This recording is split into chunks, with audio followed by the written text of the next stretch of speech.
Senator Donovan, you worked tirelessly to create Public Lands Day. Now we're looking at the first Public Lands Day. How exciting is that for you? It's really exciting. This job, you don't always get to see the direct result of legislation that you worked on, but just days away, May 20th, we'll see the first Public Lands Day. Last week, the governor signed the proclamation making it exist from now and forever. So I'm thrilled. I'm thrilled this was a really neat effort, and to now see what it'll turn into is very exciting. What was the genesis of doing this? My first year as a state senator, we saw some bills run that talked about the future of state lands in Colorado.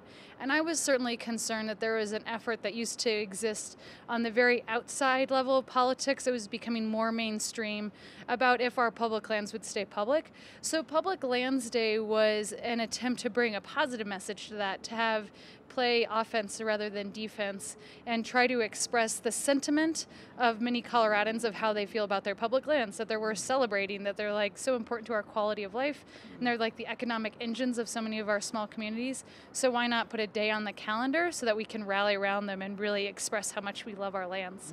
Well, the issue has changed quite a bit from a year ago with what's going on in Washington, what's going on in Utah.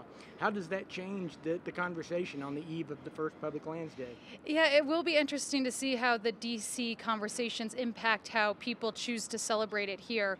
We really didn't want it to be political when we ran it. We wanted to focus on the positive and not just have it be, a political football or a decisive issue. And it passed bipartisanly.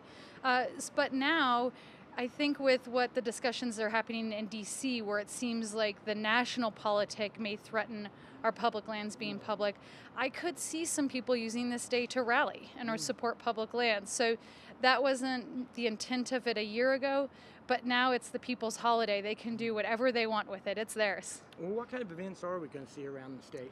Yeah, we have over 100 community events now scheduled, very diverse, from learning how to shoot a bow and arrow to cleaning up gun ranges to river cleanups, community cleanups. We have a bunch of breweries that are doing public land themed ales or doing a 2-for-1. So it's Colorado's definitely embracing it and making it their own. How do you think it will grow over the years? What would you like to see happen after this year?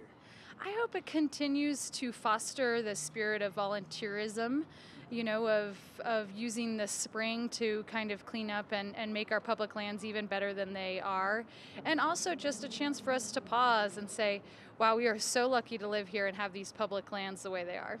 All right. Thanks a lot, Senator Donovan. Thank you so much.